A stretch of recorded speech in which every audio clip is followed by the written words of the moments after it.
Everyone overcomplicates Facebook ads. And in this video, I'm going to tell you how you can scale your ads with barely touching your account and focusing on content, which is what works. And as you can see here, as the time is ticking, this thing works. So make sure you watch the video from now until the end. Let's jump straight into it. For those that know me well, my name's Manny. I'm an eCom veteran. I've been in the eCom game for a long time, sold over $100 million worth of products. And recently I've been trying to find a way to manage the ad account and do it in a way where I can take a hands-off approach and focus on content, which is what matters. So I run what's called a bid cap setup. Now, basically what I wanted to show you guys is this. Right now, as you can see, I'm currently uploading ads into our ad account. What I'm doing is I'm duplicating ad sets, swapping out the content, and I've got 1, 2, 3, 4, 5. I mean, I've got heaps to go, okay? Now in this video, I'm going to tell you exactly how you can implement the same strategy that we use. That's literally taken us from 100K a month to $1.1 million a month. So I'm just going to record myself as I'm uploading ads into the ad account. Now, as I just showed you, on one side of the screen, I have all of my ads that are going to go in today. On the left side, I have Ads Manager. Now, the way in which I set up my ad account is very simple. I have one CBO campaign per country, per objective. Now, by objective, I mean conversion. Now, within that CBO structure, I have multiple ad sets, and inside each ad set, I have one single ad. So you can see here, I've actually labeled it, Please Lord Spend. In all of these different ad sets, so this is an ad set, there's one ad, okay? And what I do is, on each ad set, I have a bid cap. So I'm telling Facebook, this is the maximum amount of money I want you to bid in the auction. And my strategy is simple. We're all about creative volume. So I'm uploading 10, 20, 30 pieces of creative a day, and I let Facebook spend for me. So I'm not doing manual targeting.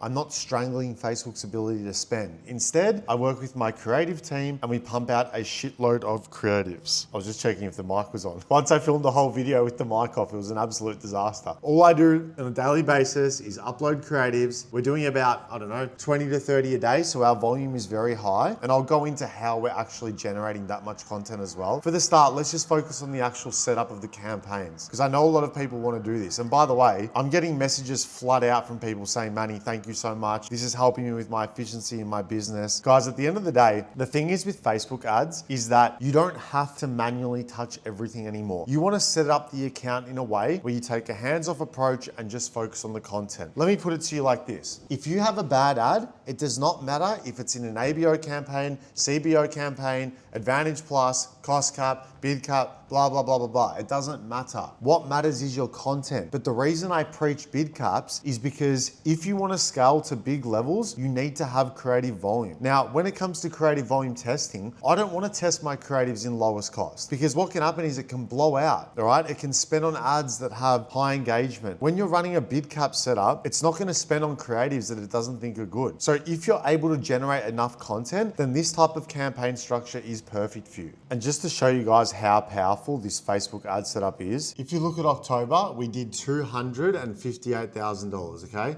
Now what I'm going to do, I'm going to filter it onto the last 30 days. We've done $1.14 million in sales. And the reason that we've been able to scale like this, guys, and I promise you, hand on heart, is because we have quadrupled our creative output. Now, the thing is, I'm not suggesting for you guys to throw glue at a wall and hope it sticks. There has to be some level of research that goes on behind your creatives, but that's not the point of this video. If you want to hear about how we do our research and all of that jargon, check out my other videos. This video is about my account setup and how we're scaling. So follow me along with this. Facebook is a predictive algorithm. Now, when you're testing creatives, you can test it in two ways. You can test in lowest cost, which is where you're giving Facebook a budget and you're saying spend it, or you can use cost controls. As you can see, this thing is not stopping. With bid caps, you're saying to Facebook, this is the maximum amount I want you to bid in an auction. Now, if we know that creative volume is important and you're testing a lot of creatives, then a safe and efficient way to do it is using something like a bid cap. Now, as I said, I have one CBO campaign, I have multiple ads inside that campaign, but they all sit within one ad set. So let me show you. So I'll just quickly go here. And as you can see, inside the campaign, we have multiple different ad sets, okay?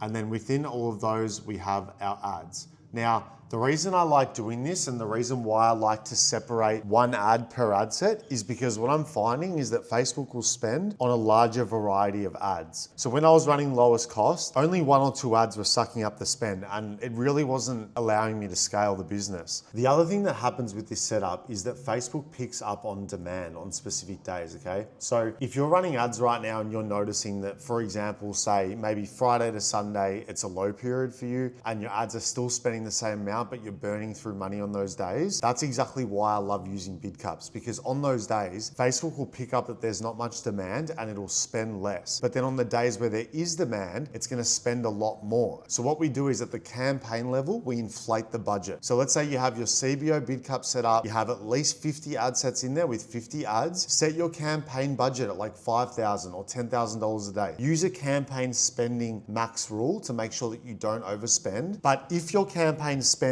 anywhere near your budget, it means that your bids are too high, okay? Now, when you're setting your bids, you should be setting your bids just below your break-even point, okay? Or you can also try about 20% above CPA targets. If you guys have any questions about this, drop them in the comments below. I'll do my best to get back to you as soon as I can. Definitely try this out, okay? I promise you, I've been running ads for 13 years. I've spent over $50 million on Meta. This is the best way for us personally and for me. It's the best way that we've been able to structure and scale our accounts. Now, guys, I'm never gonna come to you from a place of, I know everything, I'm the king of Facebook ads, blah, blah, blah. It's nothing like that, okay? There's probably thousands of media buyers that are better than me. But what I do know is this: the number one thing that's going to drive your success in e-commerce is your content, okay? And the second thing is how you manage your cash flow and your money. When you're running lowest cost, you run the risk of completely trusting Facebook with targeting, spending your money, etc. Okay? I like to trust Facebook in terms of targeting. That's why we run broad. You should always run broad, let your creatives do the targeting. But when it comes to spending my money, I do want to restrict Facebook because after being in the game for long enough, I know how turbulent it can be. And I also prefer bid caps over cost caps because it allows us to scale more, okay? Another big problem that I see people make is they don't know how to analyze their data properly, okay? So what they'll do is, and let me show you an example.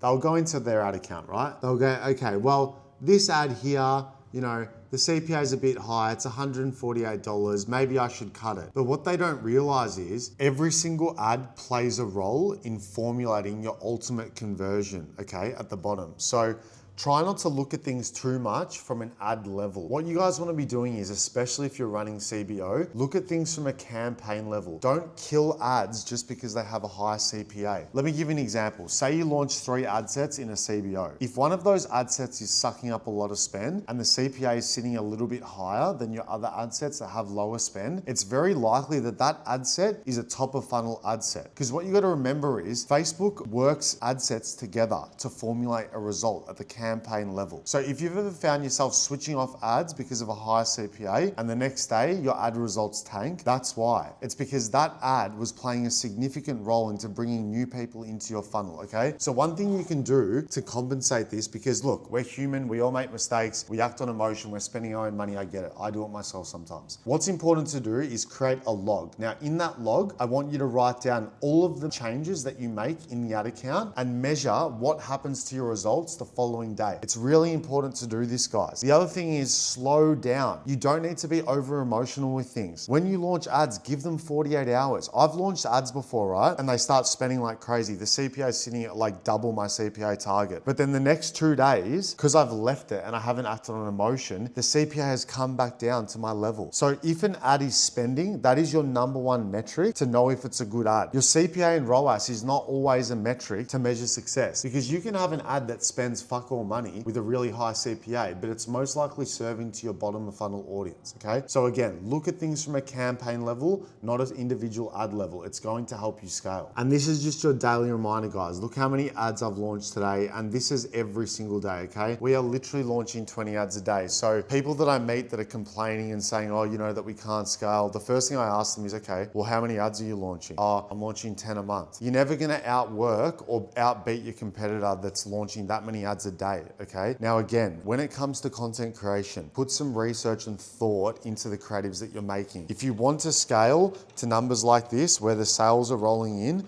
you need to have some sort of understanding of who you're targeting. You can't just be throwing a glue at a wall and hope it sticks. That strategy will work, don't get me wrong. You will be able to find winners doing that, but it's about increasing efficiency and maxing out your output, right? So what we're doing is we work with our creative team. After we've uploaded a bunch of ads, we actually write down and manually check. We discuss, why is it this ad worked? Was it the way the garment was shot? We have multiple businesses, by the way. Was it the way that we described, the product benefit? Were we targeting the right avatar, etc.? I recently ran a test as well where we ran an ASC scaling campaign alongside my bid caps. So basically what we were doing is we were moving in winning ads from the bid cap into the ASC using post ID. And what I found is that all it did is add a little bit of top line revenue. It did decrease our revenue. So I think what it taught me is that the consolidated approach is definitely the way to go. For us anyway, that's what we're seeing. Again, I'm not going to say that it's not working for others. For us, the consolidated account structure is working. I don't think we need to try to extrapolate any more value out of these ads. Once an ad is a winner in a campaign, you don't need to duplicate it out into other campaigns. There's no point. Just scale it up in that existing campaign. So with the bid caps that I've been talking about, as you can see here, these 3 campaigns that we have running, these are our scaling and testing campaigns, right? So because at the campaign level, we manage the budget and it's set at like 50K a day, it acts as our scaling and testing campaign. Because remember, the ads won't spend if they're not winning ads. And that's why I love using bid caps, all right? So God bless you all, guys. I hope you have a great day. If you're struggling with the tariff situation, just know that you're not alone. It's affecting everybody. At the end of the day, you have to pivot, right? When times are tough in business, you have to pivot. There's no point letting emotion get the better of you. As soon as we found out about the tariff situation, we plan for the worst and expect the best, okay? The problem is that no one knows what's going to happen, right? China and the US are somewhat in negotiations. I mean, who trusts the fake news anyway? You know what I mean? We just got to play it by ear, see what happens, see what comes of it. But the best thing that you can do in business, and take this from me, I've faced many challenges in my 13 years, is knowing how to pivot. If you don't know how to pivot and you're stuck in emotion, you're screwed. Work on that ASAP. Pivot, make plans, plan for the worst and expect the best. God bless you all. I'll see you in the next video.